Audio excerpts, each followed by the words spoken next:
Hello दोस्तों, स्वागत है आपका रित्याज एम्पायर में। दोस्तों, हम लोग यूजीसी नेट जेआरएफ के प्रीवियस ईयर क्वेश्चंस कवर कर रहे थे चैप्टर वाइज। दोस्तों, इसमें हम लोग सारे चैप्टर्स को एक एक करके कवर करेंगे। उस चैप्टर्स के जितने भी इम्पोर्टेंट टॉपिक्स हैं दोस्तों, उनसे आज तक कभी भी यूजीसी ने अगर क्वेश्चन पूछा है तो वो सारे क्वेश्चंस हम लोग व्याख्या सहित कवर कर रहे हैं, ताकि हम लोग प्रीवियस ईयर क्वेश्चंस को अच्छे से एनालाइज भी कर सकें और साथ ही वो चैप्टर हमारा अच्छे से तैयार हो जाए। और साथ ही दोस्तों, इससे हमें दो फ़ायदे हैं। एक तो हमारा ज़्यादा से ज़्यादा सिलेबस कवर हो जाता है, और दूसरा फ़ायदा ये है कि हमें ये भी पता होता है कि किस चैप्टर्स का कौन सा टॉपिक ज़्यादा इंपॉर्टेंट है और किस टाइप के क्वेश्चन पूछे जा रहे हैं, और किस टॉपिक पे हमें ज़्यादा ध्यान देना है और किस टॉपिक पे हम कम ध्यान दे के भी उसके नंबर अर्न कर सकते हैं। तो दोस्तों, आप लोग अगर पहली बार इस वीडियो को देख रहे हैं तो आप लोग चैनल को सब्सक्राइब करके, इसकी मैंने एक अलग से प्लेलिस्ट बना रखी है, आप लोग उस प्लेलिस्ट को सेव कर लीजिए ताकि आप लोग स्टार्टिंग से सारे वीडियोस को देख सकें। दोस्तों, 10 जून से एग्ज़ाम से स्टार्ट हैं और अब हम लोग कोशिश करेंगे कि ज़्यादा से ज़्यादा सिलेबस कवर कर सकें। दोस्तों, बीच में कुछ दिन वीडियोस नहीं आ पाती हैं तो उसके लिए मैं माफ़ी चाहूँगी। अब कोशिश करूँगी कि रेगुलर वीडियोस बनी रहें। दोस्तों, हम लोगों का जो टॉपिक है वो इन्वायरमेंट चल रहा था। इन्वायरमेंट से रिलेटेड जितने भी इम्पोर्टेंट टॉपिक्स हैं जिनसे अभी तक क्वेश्चंस पूछे गए हैं या जो हमारे सिलेबस में हैं, वो सारे टॉपिक्स हम लोग एक एक करके कवर कर रहे हैं। तो दोस्तों, इन्वायरमेंट का हम लोग एफ टॉपिक आज से स्टार्ट कर रहे हैं। प्राकृतिक जोखिम और आपदाएं, न्यूनीकरण की युक्तियाँ, इससे रिलेटेड जितने भी क्वेश्चंस हैं वो सारे हम लोग कवर करेंगे। हमारा पहला क्वेश्चन है दोस्तों, राष्ट्रीय आपदा प्रबंधन प्राधिकरण केंद्र के किस मंत्रालय के अधीन कार्य करता है? तो दोस्तों, इसका सी ऑप्शन सही हो जाएगा, गृह मंत्रालय। राष्ट्रीय आपदा प्रबंधन प्राधिकरण केंद्र के गृह मंत्रालय के अधीन कार्य करता है। इस प्रबंधन का पदेन अध्यक्ष प्रधानमंत्री होता है। गृह मंत्रालय विभिन्न प्रकार के दायित्वों का निर्वहन करता है, जिनमें देश की आंतरिक सुरक्षा, सीमा प्रबंधन, केंद्र राज्य संबंध, आपदा प्रबंधन आदि आते हैं। वर्तमान में गृह मंत्री माननीय अमित शाह जी हैं। हमारा अगला क्वेश्चन है, राष्ट्रीय आपदा प्रबंधन प्राधिकरण, जिसे शॉर्ट फॉर्म में NDMA का कार्यकारी अध्यक्ष कौन है? तो दोस्तों, इसका डी ऑप्शन सही हो जाएगा, भारत का प्रधानमंत्री। राष्ट्रीय आपदा प्रबंधन प्राधिकरण का कार्यकारी अध्यक्ष दोस्तों भारत का प्रधानमंत्री होता है। यह आपदा प्रबंधन का शीर्ष निकाय है। हमारा नेक्स्ट क्वेश्चन है दोस्तों, राष्ट्रीय आपदा प्रबंधन प्राधिकरण निम्नलिखित में से किस मंत्रालय की एक एजेंसी है? तो इसका बी ऑप्शन सही हो जाएगा, गृह कार्य की। नेक्स्ट क्वेश्चन है, नीचे दो कथन दिए गए हैं दोस्तों, एक अभिकथन ए के रूप में और दूसरा उसके कारण आर के रूप में। चलिए, सबसे पहले हम लोग अभिकथन देख लेते हैं। भारत में 2020 में लॉकडाउन आपदा प्रबंधन अधिनियम के अंतर्गत लगाया गया था। इसका दोस्तों कारण दिया गया है, आपदा प्रबंधन अधिनियम के अंतर्गत संभाली जाने वाली कोविड-19 प्रथम संपूर्ण भारत स्तर की जैविक आपदा है। इसका ए ऑप्शन दोस्तों सही हो जाएगा। ए और आर दोनों सत्य हैं और आर ए की सही व्याख्या है। चलिए, हम लोग व्याख्या देख लेते हैं दोस्तों। व्याख्या में भी अभिकथन दिया गया है और कारण दिया गया है। हमारा अगला क्वेश्चन दोस्तों, आपदा प्रबंधन अधिनियम किस वर्ष अधिनियमित किया गया? दोस्तों, इसका डी ऑप्शन सही हो जाएगा। चलिए, इसकी व्याख्या देख लेते हैं। आपदा प्रबंधन अधिनियम वर्ष 2005 में अधिनियमित किया गया। यह 28 नवंबर 2005 को भारतीय संसद के ऊपरी सदन राज्यसभा द्वारा पारित किया गया और 23 दिसंबर 2005 को भारतीय संसद के निचले सदन यानी कि लोकसभा द्वारा पारित हुआ। आपदा प्रबंधन अधिनियम 2005 में 11 अध्याय और 79 धाराएं हैं। आपदा प्रबंधन अधिनियम 2005 के तहत राष्ट्रीय आपदा प्रबंधन प्राधिकरण के अध्यक्ष भारत के प्रधानमंत्री होते हैं। तो दोस्तों, हमें आपदा प्रबंधन से रिलेटेड कुछ की पॉइंट्स जो बहुत इंपॉर्टेंट है वो इसमें कवर हो गए हैं। हमारा अगला क्वेश्चन है, आपदा न्यूनीकरण के संदर्भ में निम्नलिखित में से कौन गैर ढांचागत उपाय है? ए है जोखिम मानचित्रण, बी है बाढ़ संभावित क्षेत्रों में घर बढ़ाना, सी है बीमा कार्यक्रम, डी है बाढ़ वाले स्थलों से अलग उपकरणों को प्रतिस्थापित करना। तो दोस्तों, इसका सी ऑप्शन सही हो जाएगा, केवल ए, सी और डी। चलिए, इसकी व्याख्या समझ लेते हैं। आपदा न्यूनीकरण के संदर्भ में ढांचागत उपाय हैं जोखिम मानचित्रण, बीमा कार्यक्रम और बाढ़ वाले स्थलों से अलग उपकरणों को प्रतिस्थापित करना। हमारा नेक्स्ट क्वेश्चन है, निम्नलिखित में से भूभौतिकी मूल के प्राकृतिक आपदाओं की पहचान करें। तो ए है दावानल, बी है बाढ़, सी है भूस्खलन, डी है सुनामी, ई है गर्म हवाएं। तो दोस्तों इसका सही ऑप्शन बी हो जाएगा। केवल बी, सी और डी। भूभौतिकी मूल की प्राकृतिक आपदाएं दोस्तों निम्न है: बाढ़, भूस्खलन, सुनामी, भूकंप, सूखा इत्यादि। हमारा अगला क्वेश्चन दोस्तों, नीचे दो कथन दिए गए हैं, एक को आर कारण समझेंगे और दूसरा है उसका अभिकथन ए। दोस्तों इसका अभिकथन है, प्राकृतिक आपदाएं विकासशील देशों में गरीबी बढ़ा देती हैं। और इसका कारण यानी कि कथन का कारण दिया गया है, विकासशील देशों में सेंडाई फ्रेमवर्क से संरेखित राष्ट्रीय आपदा जोखिम रणनीतियों का अभाव होता है। तो दोस्तों इसका सही ऑप्शन सी हो जाएगा। ए सत्य है परंतु आर सत्य नहीं है। दोस्तों चलिए इसकी व्याख्या समझ लेते हैं। अभिकथन सही है क्योंकि प्राकृतिक आपदाओं द्वारा विकासशील देश और विकसित देशों में विशाल प्रतिकूल घटनाओं के कारण जीवन और संपत्ति का भारी नुकसान होता है। और कारण दोस्तों गलत है क्योंकि सेंडाई फ्रेमवर्क संयुक्त राष्ट्र के सदस्य देशों द्वारा अपनाया गया एक अंतर्राष्ट्रीय दस्तावेज है और यह विकासशील देशों में मौजूदा खबरें और नए खतरों के निर्माण को कम करने में मदद करता है। हमारा अगला क्वेश्चन है, भारत की कितनी प्रतिशत भूमि पर भूकंप की संभावनाएं हैं? तो इसका ए ऑप्शन से हो जाएगा दोस्तों, लगभग 57% भाग पर। चलिए इसकी व्याख्या समझ लेते हैं। भारतीय उपमहाद्वीप विनाशकारी भूकंपों का क्षेत्र रहा है। भूकंप की उच्च आवृत्ति और तीव्रता का प्रमुख कारण भारतीय प्लेट का लगभग 47 mm प्रति वर्ष की दर से एशिया की ओर बढ़ना है। भारत की भौगोलिक आंकड़े यह संज्ञान देते हैं कि लगभग 57% भूमि भूकंप की चपेट में है। दोस्तों हमारा अगला क्वेश्चन है, निम्नलिखित में से किस प्राकृतिक आपदा को स्थलाकृतीय रूप में श्रेणीकृत किया जाता है? तो इसका ए ऑप्शन से हो जाएगा, झंझावात। झंझावात प्राकृतिक आपदा को स्थलाकृतीय के रूप में श्रेणीगत किया गया है। दोस्तों हमारा अगला क्वेश्चन है, निम्नलिखित में से कौन सी प्राकृतिक आपदा उत्तरोत्तर बढ़ती है और उसमें अधिकाधिक लोग जान गंवाते हैं? तो दोस्तों इसका सी ऑप्शन सही हो जाएगा, महामारी। महामारी प्राकृतिक आपदा उत्तरोत्तर बढ़ती है और उसमें अधिकाधिक लोग जान गंवाते हैं। जब कोई बीमारी लोगों के बीच एक दूसरे को संक्रमित करती है, साथ ही उस बीमारी से होने वाली मौतें संक्रमण या उससे प्रभावित जनसंख्या के आधार पर उसे महामारी घोषित कर दिया जाता है। दोस्तों नेक्स्ट क्वेश्चन में नीचे दो कथन दिए गए हैं और हमें बताना है कि इसमें से कौन से कथन सही हैं। तो पहला कथन है, हरिकेन और टाइफून आवश्यक रूप से उष्णकटिबंधीय चक्रवातों के समान होते हैं। और दोस्तों कथन दूसरा है, उष्णकटिबंधीय चक्रवातों के निर्माण हेतु गर्म उष्णकटिबंधीय महासागरों और आर्द्र वायुपिंड का होना पूर्व शर्तें हैं। तो दोस्तों इसका सही ऑप्शन ए हो जाएगा, यानी कि कथन पहला और कथन दूसरा दोनों सही है।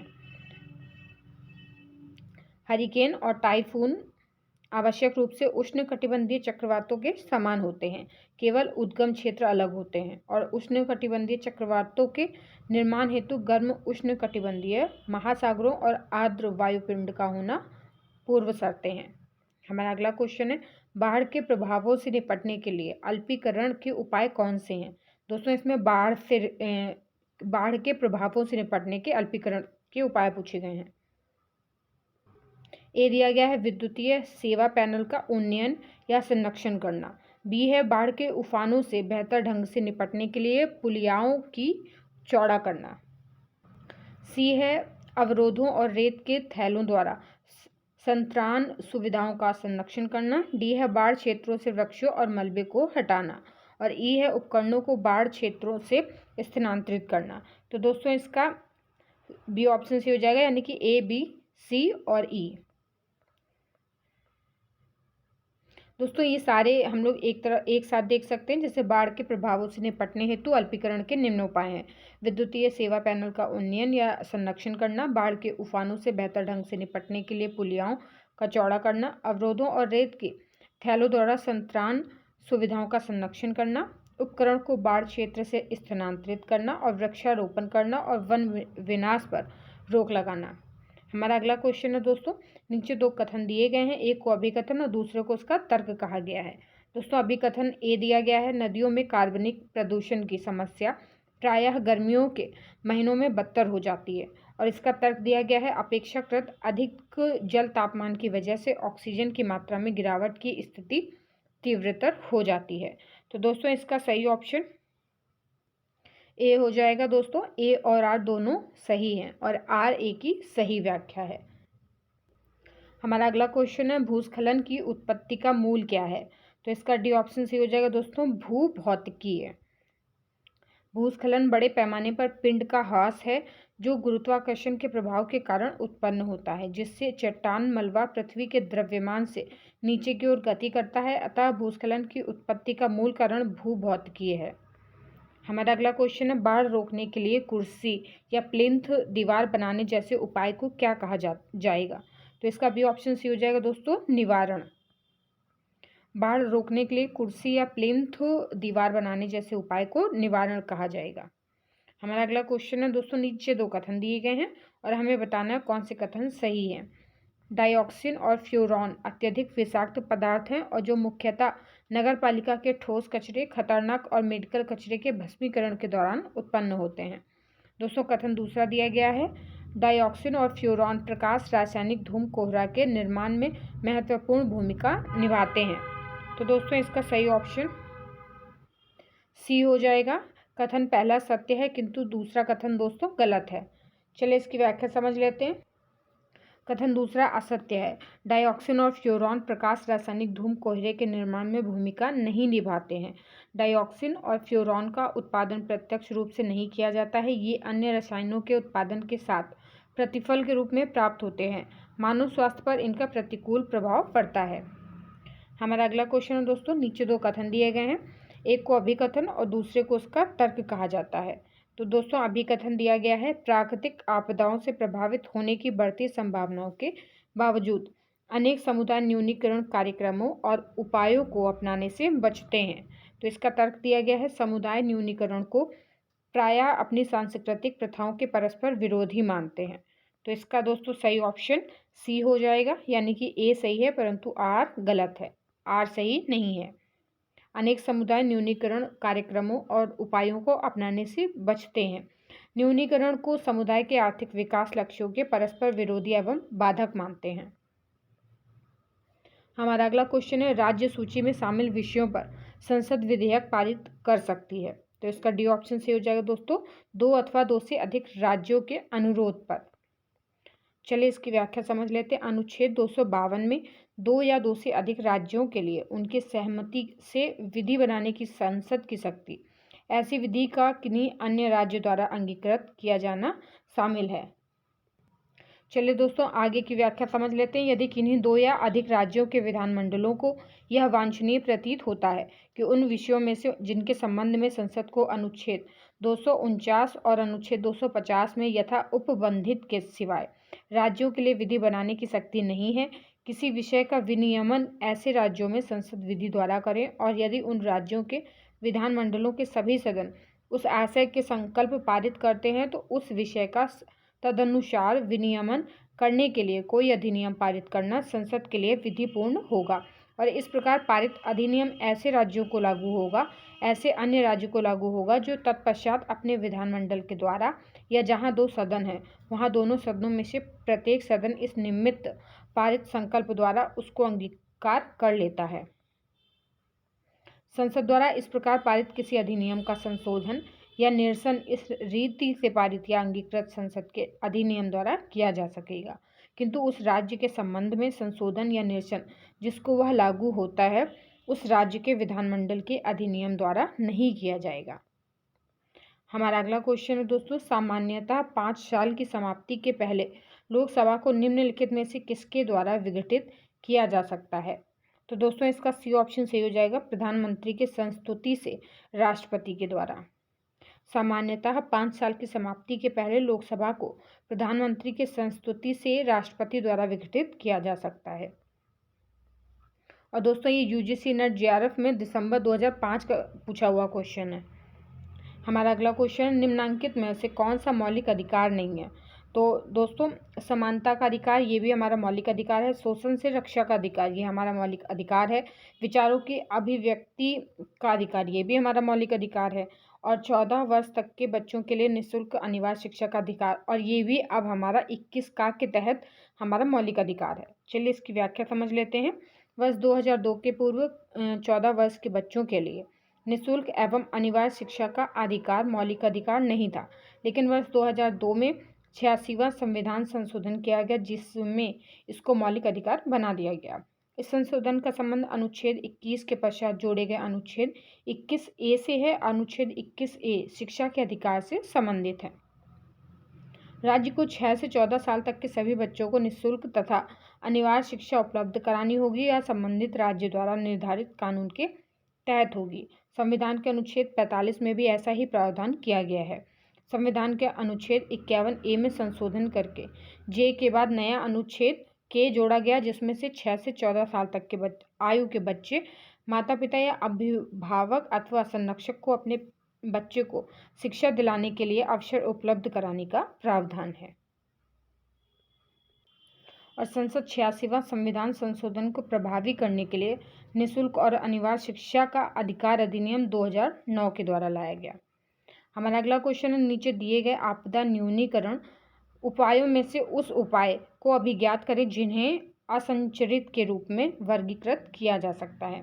तो दोस्तों ए दिया गया है बाढ़ तटबंध, बी है भूमि प्रयोग क्षेत्र निर्धारण, सी है बाढ़ आशंकित क्षेत्रों में घरों को ऊपर ऊंचा उठाना, डी है बीमा कार्यक्रम, और ई है तूफान सुरक्षित कक्ष को मजबूत करना। तो दोस्तों इसका ए ऑप्शन सही हो जाएगा, केवल बी और डी। दोस्तों केवल बी और डी यानी कि भूमि प्रयोग क्षेत्र निर्धारण और बीमा कार्यक्रम। आपदा न्यूनीकरण के असंरक्षित उपायों के अंतर्गत भूमि प्रयोग क्षेत्र निर्धारण बीमा कार्यक्रम आदि आते हैं। असंरचित उपायों से आशय आपदा न्यूनीकरण के उन उपायों से है जिनमें आपदा के प्रभाव को कम करने के लिए किसी प्रकार की भौतिक अवसंरचना का निर्माण नहीं किया जाता है।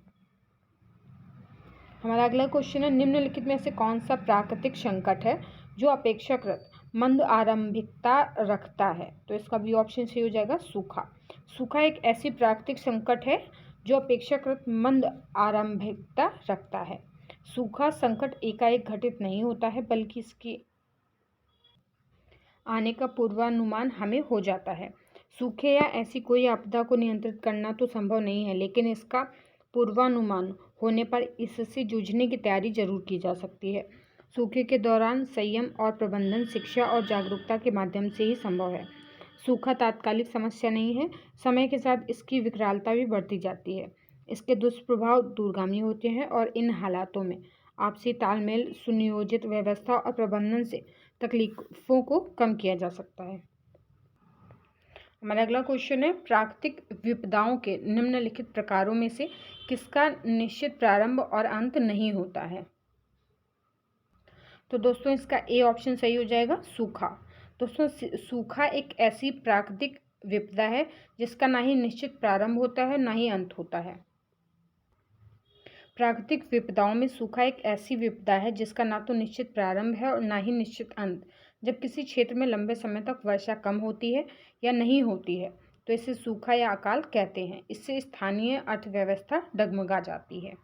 हमारा अगला क्वेश्चन है, भारत में सूखा स्थिति स्थापन के बारे में एक अध्ययन किया गया है। निम्नलिखित में से किन राज्यों में सूखा से निपटने का सर्वाधिक स्तर देखा गया है। तो दोस्तों इसमें राज्यों के स्तर, इसका सी ऑप्शन से हो जाएगा, सिक्किम, पंजाब, अरुणाचल प्रदेश। भारत में सूखा स्थिति स्थापन के बारे में एक अध्ययन किया गया। निम्न राज्यों में सूखा से निपटने का सर्वाधिक स्तर किसमें देखा गया है, सिक्किम में, पंजाब में और फिर अरुणाचल प्रदेश में। हमारा अगला क्वेश्चन है, जंगलों की आग किससे प्रभावित होती है। तो इसमें ए है ढलान, बी भूमि की नमी और सी है वायु। तो इसका डी ऑप्शन से हो जाएगा दोस्तों, ए, बी और सी से। चलिए इसकी व्याख्या से समझ लेते हैं कैसे।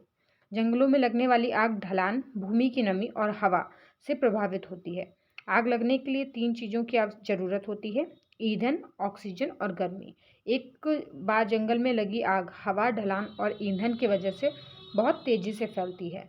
ढलान दोस्तों जंगल में आग को तीव्र रूप से बढ़ाने में ढलान एक महत्वपूर्ण कारक है। ऊंचाई की ओर से आग तेज़ी से फैलती है क्योंकि ऊपरी हिस्सा पहले से ही गर्म हो चुका होता है। ऐसे में यदि पहाड़ पर आग लगती है तो ये तेज़ी से फैलेगी। भूमि की नमी आग लगने और इसके फैलने में भूमि की नमी में महत्वपूर्ण भूमिका होती है। कम बारिश सूखे के कारण है, इसमें तापमान बढ़ता है और भूमि की नमी कम हो जाती है, जो जंगलों में आग लगने के लिए अनुकूल माहौल बना देती है। चलिए हमारा अगला क्वेश्चन है, एक अभिकथन दिया गया है और उसका तर्क दिया गया है। दूसरा अभिकथन ए दिया गया है, प्राकृतिक आपदाओं के प्रभाव सामाजिक आर्थिक कारकों पर निर्भर नहीं करते हैं। और उसका तर्क दिया गया है, प्राकृतिक आपदाएं समाज और अन्य समुदायों के लोगों के बीच भेदभाव नहीं करते हैं। तो दोस्तों इसका सही ऑप्शन डी हो जाएगा। ए गलत है किंतु आर सही है। चलिए इसकी व्याख्या समझ लेते हैं। दोस्तों इसकी व्याख्या को अच्छे से समझना है, क्योंकि उस क्वेश्चन से रिलेटेड जितने भी की पॉइंट्स हैं या उसको अच्छे से हमें एक्सप्लेन करके उसकी व्याख्या में बताया गया है। तो आपके छोटे छोटे जितने भी डाउट्स हैं ना, इस व्याख्या को पढ़ के ख़त्म हो जाते हैं और वो चैप्टर धीरे धीरे आपका तैयार हो जाता है और आपके लगभग सारे क्वेश्चंस तैयार हो जाते हैं जो सीधे आने वाली परीक्षा में पूछे जा सकते हैं। तो आप लोग ये सोच के पढ़िए कि आपका पूरा चैप्टर इसमें अच्छे से तैयार हो रहा है। प्राकृतिक आपदाओं के प्रभाव सामाजिक आर्थिक कारकों पर निर्भर नहीं करते हैं, ये गलत है। एक प्राकृतिक आपदा एक प्राकृतिक जोखिम का परिणाम है, जैसे ज्वालामुखी विस्फोट, भूकंप, जो कि मानव गतिविधियों को प्रभावित करता है। मानव दुर्बलताओं को उचित योजना और आपातकालीन प्रबंधन का अभाव और बढ़ा देता है, जिसकी वजह से आर्थिक, मानवीय और पर्यावरण को नुकसान पहुंचता है। जबकि तर्क प्राकृतिक आपदाएं समाज और अन्य समुदायों के लोगों के बीच भेदभाव नहीं करते हैं, सही है, क्योंकि जब भी प्राकृतिक आपदा आती है वह अमीर गरीब ऊंच नीच और छोटे बड़े में से कोई भेदभाव नहीं करती और सभी को समान रूप से प्रभावित करती है। हमारा अगला क्वेश्चन है, मीथेन एक ग्रीन हाउस गैस निम्नलिखित में से किससे उत्सर्जित होता है? तो इसका सी ऑप्शन सही हो जाएगा दोस्तों, केवल ए और सी, यानी कि लैंडफिल्स और आर्द्रभूमि। चलिए इसकी व्याख्या समझ लेते हैं। मीथेन एक ग्रीन हाउस गैस है जिसका उत्सर्जन लैंडफिल्स, आर्द्रभूमि और पशुपालन होता है। मीथेन एक रंगहीन तथा गंधहीन गैस है जो ईंधन के रूप में उपयोग की जाती है। यह प्राकृतिक का मुख्य घटक है। मीथेन गैस की खोज नवंबर 1776 में इटली और स्विट्जरलैंड के वैज्ञानिक एलेसांद्रो वोल्टा ने की थी। इस गैस का उत्सर्जन आर्द्रभूमि जैसे दलदल, धान के खेत, कोयला खदानों आदि से होती है। इसके अतिरिक्त लैंडफिल्स में बैक्टीरिया ऑक्सीजन की अनुपस्थिति में कचरे को तोड़ते हैं। इस प्रक्रिया में लैंडफिल गैस का उत्पादन होता है जो लगभग 50% मीथेन ही होता है और इस गैस में जलने या विस्फोट करने की क्षमता होती है, इसलिए इसे लैंडफिल्स से निकालना पड़ता है। ऐसा करने के लिए पाइपों की एक श्रृंखला में मीथेन गैस एकत्र करने के लिए लैंडफिल्स के भीतर एम्बेडेड किया जाता है। हमारा अगला क्वेश्चन है दोस्तों, पिछले 5 वर्षों के दौरान भारत निम्नलिखित में से कौन से उष्णकटिबंधीय चक्रवातों से प्रभावित हुआ है? और दोस्तों आप लोग इसको देख लीजिएगा, ये यूजीसी नेट 2019 में पूछा गया क्वेश्चन है। दोस्तों इसका सी ऑप्शन सही हो जाएगा, गाजा, हुदहुद, ओखी। पिछले 5 वर्षों के दौरान भारत गाजा, हुदहुद और ओखी नामक उष्णकटिबंधीय चक्रवातों से प्रभावित हुआ है। गाजा चक्रवाती तूफान बंगाल की खाड़ी से उठकर नवंबर 2018 में तमिलनाडु के चेन्नई और नागापट्टिनम जैसे बड़ी आबादी वाले शहरों को मुख्य रूप से प्रभावित किया। हुदहुद उत्तरी हिंद महासागर में बना 2014 का अब तक का सबसे ताकतवर उष्णकटिबंधीय चक्रवाती तूफान है और इसका नाम हुदहुद नामक एक पक्षी के नाम पर लिया गया था, जिसका सुझाव ओमान देश ने दिया था। और इस तूफान ने आंध्र प्रदेश के विशाखापत्तनम शहर बुरी तरह से प्रभावित हुआ। ओखी चक्रवात 7 दिसंबर 2017 से में तूफान गुजरात राज्य के सूरत जिले को मुख्य रूप से प्रभावित किया और इस तूफान का प्रभाव दोस्तों केरल, तमिलनाडु, गुजरात व महाराष्ट्र तक विस्तारित हुआ। हमारा अगला क्वेश्चन है, 2 भूकंप ए और बी रिक्टर स्केल पर क्रमशः 5 और 6 परिमाण के आए, उत्सर्जित ऊर्जाओं का अनुपात लगभग कितना होगा? तो इसका बी ऑप्शन सही हो जाएगा दोस्तों, लगभग 32। 2 भूकंपों ए और बी के रिएक्टर स्केल में क्रमशः 5 और 6 परिणाम आते हैं तो इससे उत्सर्जित ऊष्माओं का अनुपात दोस्तों लगभग 32 होगा। हमारा अगला क्वेश्चन है, निम्नलिखित में से कौन भौतिक भौगोलिक खतरों के श्रेणी में आता है? तो इसका बी ऑप्शन सही हो जाएगा, हिमधाव। हिमधाव भौतिक भौगोलिक खतरों की श्रेणी में आता है। हिमधाव मानवीय गतिविधि विशेषकर खनन एवं निर्माण के कारण ही होते हैं। हिमधाव की घटनाओं में शुष्क पाउडर जैसे हिम के छोटे रसकलन को आकारहीन स्लव के रूप में संचालित होता है से लेकर आपदाकारी हिमलहर उत्पन्न होती है जब हिमनदीय पर्वतीय स्खलन से बड़े खंड टूटते हैं। दोस्तों हमारा अगला क्वेश्चन है, भूकंप को बड़ा होने की संज्ञा दी जाती है यदि रिक्टर पैमाने पर इसका प्रभाव निम्न क्षेत्र में होता है। तो दोस्तों इसका डी ऑप्शन से हो जाएगा 7 से 7.9 तक। रिएक्टर स्केल पर मापी जाने वाली तथा मैग्नीट्यूड में व्यक्त की जाने वाली भूगर्भ से विमुक्त हुई ऊर्जा ही भूकंप तीव्रता है। 1935 में कैलिफोर्निया इंस्टीट्यूट ऑफ टेक्नोलॉजी के चार्ल्स रिएक्टर और बेनो गुटेनबर्ग द्वारा विकसित रिक्टर स्केल एक भूकंप तीव्रता मापी पैमाना है। 7 से 7.9 के बीच रिएक्टर स्केल को बड़ा होने की संज्ञा दी जाती है, जबकि 8 से 8.9 के बीच के रिएक्टर स्केल को वृहद होने की संज्ञा दी जाती है। हमारा अगला क्वेश्चन है, भूस्खलन में जल की भूमिका अनिवार्य है, इसका कारण है। दोस्तों इसका बी ऑप्शन से हो जाएगा, भूतल पर दबाव में वृद्धि करता है।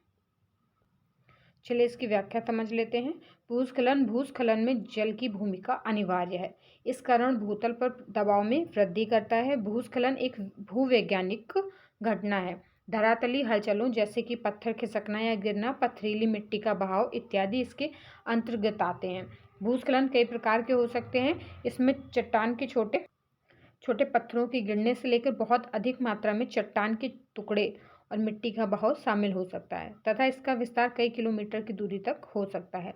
भारी वर्षा तथा बाढ़ या भूकंप के आने से भूस्खलन हो सकता है। मानव गतिविधियों जैसे कि पेड़ों और वनस्पति के हटाने, सड़क किनारे खड़ी चट्टान के कटने या पानी के पाइपों में रिसाव से भी भूस्खलन हो सकता है।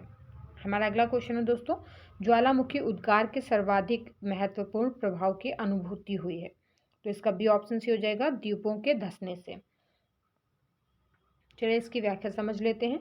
ज्वालामुखी पृथ्वी की सतह से उपस्थित ऐसी दरार या मुख होता है जिससे पृथ्वी के भीतर का गर्म लावा, गैस, राख आदि बाहर आते हैं। वस्तुतः यह पृथ्वी की ऊपरी परत में एक विभंग होता है जिसके द्वारा अंदर के पदार्थ बाहर निकलते हैं। ज्वालामुखी द्वारा निक्षिप्त इन पदार्थों के जमा हो जाने से निर्मित शंक्वाकार स्थल रूप को ज्वालामुखी पर्वत कहा जाता है। ज्वालामुखी का संबंध प्लेट विवर्तनिकी से है, क्योंकि यह पाया गया है कि बहुधा से प्लेटों की सीमाओं के सहारे पाए जाते हैं, क्योंकि प्लेट सीमाएं पृथ्वी की ऊपरी परत में विभंग उत्पन्न होने हेतु कमजोर स्थल उपलब्ध करा देती है। इसके अलावा कुछ अन्य स्थलों पर भी ज्वालामुखी पाए जाते हैं जिनकी उत्पत्ति मेंटल प्लूम से मानी जाती है। ऐसे स्थलों को हॉट स्पॉट की संज्ञा दी जाती है। भू आकृति विज्ञान में ज्वालामुखी को आकस्मिक घटना के रूप में देखा जाता है। पृथ्वी की सतह पर परिवर्तन लाने वाले बलों में से इसे रचनात्मक बल के रूप में वर्गीकृत किया जाता है, क्योंकि इनसे कई स्थल रूपों का निर्माण होता है। वहीं दूसरी ओर पर्यावरण भूगोल इसका अध्ययन एक प्राकृतिक आपदा के रूप में करता है, क्योंकि इससे परितंत्र और जानमाल का नुकसान होता है। हमारा अगला क्वेश्चन है दोस्तों, समुद्र का स्तर मुख्य रूप से किससे बढ़ता है? तो इसका बी ऑप्शन से हो जाएगा, ग्लेशियरों के पिघलने के कारण। दोस्तों ग्लेशियर पिघलेंगे तो धीरे धीरे उससे समुद्र का स्तर बढ़ता जाएगा। चलिए इसकी व्याख्या समझ लेते हैं। समुद्र के जल स्तर का बढ़ने का मुख्य कारण ग्लेशियर का पिघलना है। पहाड़ों पर जमे बर्फ को ग्लेशियर कहा जाता है, जिसके पिघलने से ग्लेशियर का जल समुद्र में आता है, परिणामस्वरूप समुद्र का स्तर बढ़ जाता है। दोस्तों आज की वीडियो में इतने ही क्वेश्चन रहेंगे। हम लोग नेक्स्ट वीडियो में इसके आगे के क्वेश्चंस कवर करेंगे।